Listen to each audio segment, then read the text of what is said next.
Schizophrenia is one of the most serious mental illnesses in Canada. 280,000 Canadians suffer from the brain disease. It blindsided an unsuspecting Elizabeth Anderson and her husband right after their honeymoon 24 years ago.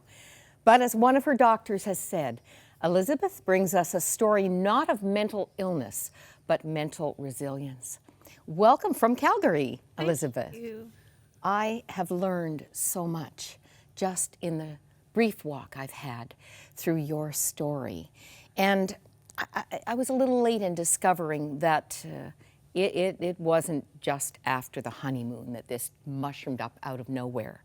You had had some really difficult chapters growing up. Yeah. So I had a suicide attempt when I was 15. I was depressed. My mom and my family had some family issues, and I felt like I didn't matter. So that's a normal reaction, to feel like you don't matter, to be suicidal. And I went into hospital, and the hospital didn't diagnose me. They wanted to leave me so that I wasn't labeled. Oh. And so I struggled on my own to try to figure it out. And at 19, I had a second suicide attempt. Very serious. I took a lot of pills, and it was very, very serious. And You felt abandoned by God. I did. I felt forsaken. And I realized that God is for me. I was dying. I was in serious trouble. And I felt like I just asked him to save me and to help me, and he did. And I promised that I would serve him. And then I immediately, when I woke up, forgot that promise. But I knew that God was in control somehow.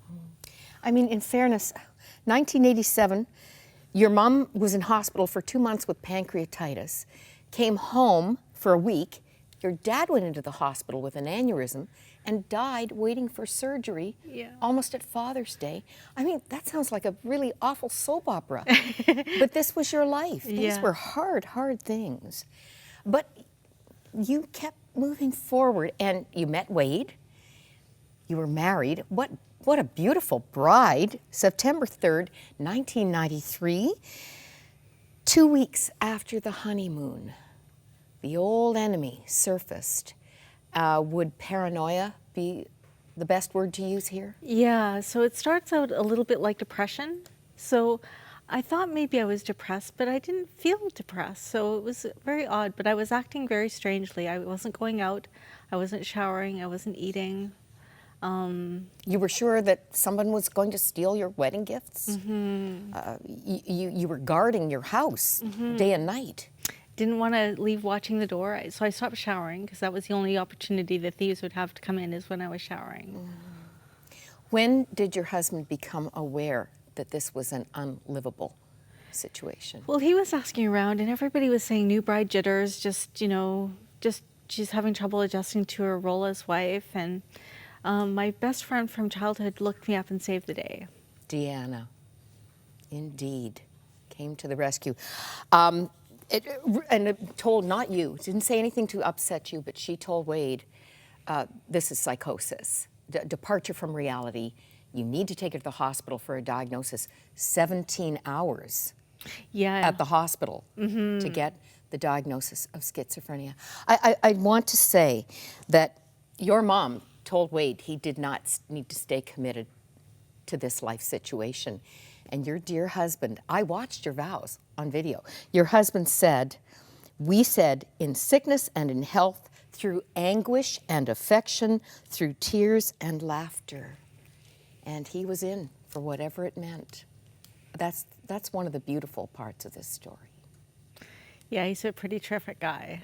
I'm pretty lucky. And you don't know who you're marrying, really, when you're young, and you don't know. But he has turned out to be my pill monitor, my saving grace, he's a wonderful person, the most compassionate person I've ever met. This was no cakewalk. What began the journey of stabilizing your life? How did you begin to get a grip? Yeah, so I did 3 goals a day. First goals were make my bed, do my dishes, go to goal group.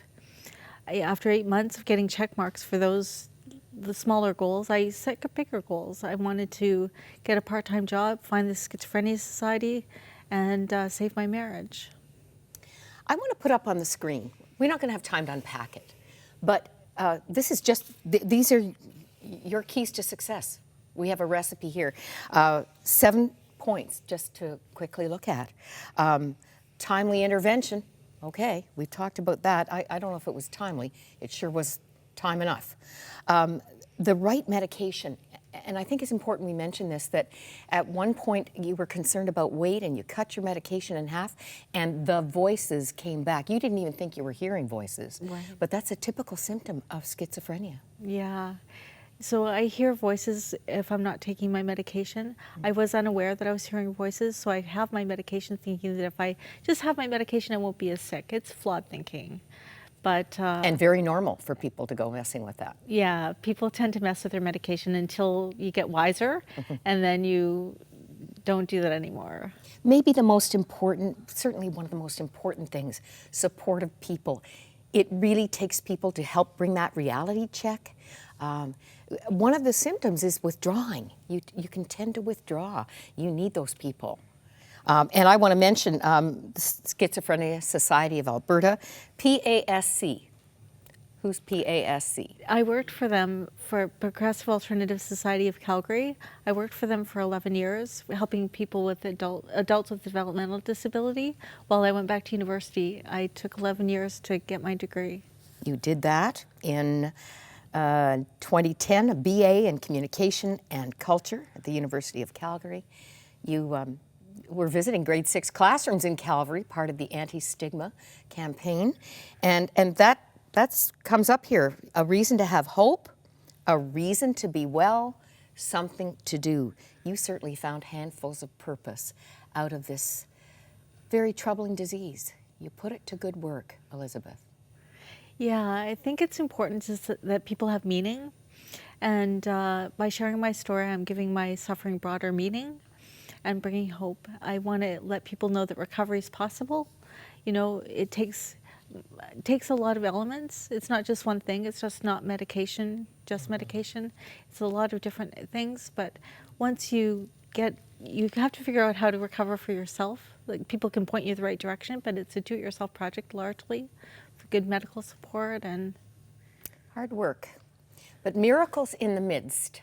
I want you to tell what the Lord did, and sometimes this gets left out of our story time, but it's usually there. The reconciliation, the restoration of relationships.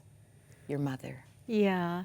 So I had a rocky relationship with my mom, and but she paid for my university. She was always supportive that way. We just had a little bit of trouble relating sometimes, and she ended up in a coma. And I had a friend come with me to pray at the hospital site, and she said, she finished the prayer by saying, I want you to sit up and talk to Elizabeth the next time you see her, God willing, amen. She said this to your mother in a coma? My mom in a coma. So the next time I saw her, she sat up and said, can I have a Coke? And my mom doesn't drink pop. And so I said, well, you don't drink pop. And she said, okay, then how about a milk? And I went to the nurse's office to see about a milk, and they all came rushing in the room. She hadn't spoken before. So it's just a miracle. Specific answer to prayer. And you had just handed in a paper that was very meaningful to both of you. Yeah. In part of your university course, and your mother had affirmed that. It's just very sweet. Because she died not long after. Yeah, I handed in my paper.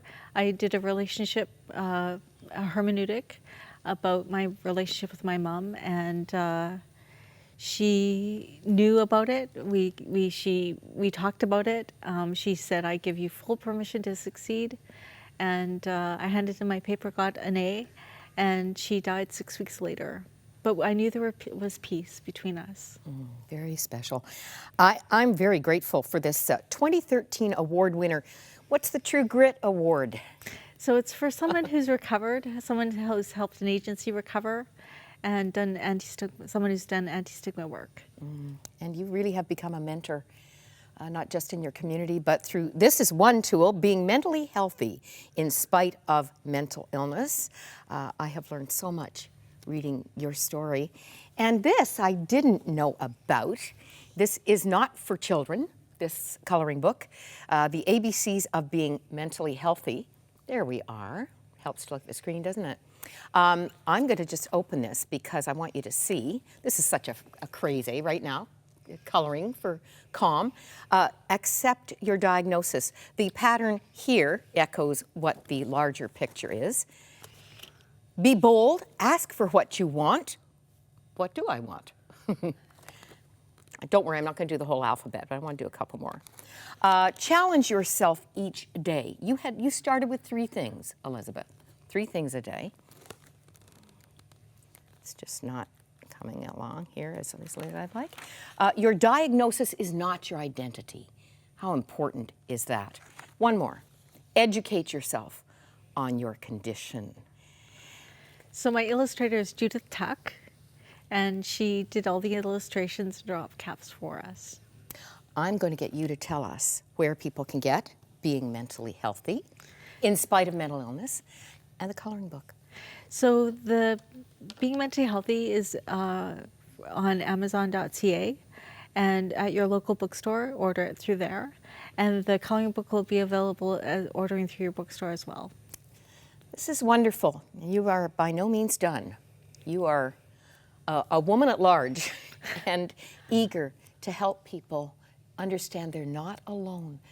Mental illness, broadly speaking, what did you tell me? Anxiety, depression, schizophrenia can all have psychosis, which is departure from reality. And it's our job, all of us, to help our friends, family members in that arena, to just stay connected. Yeah, if you can just be that person, be that supportive person for someone, that's really important. They may not thank you right away, but eventually it'll come back to you.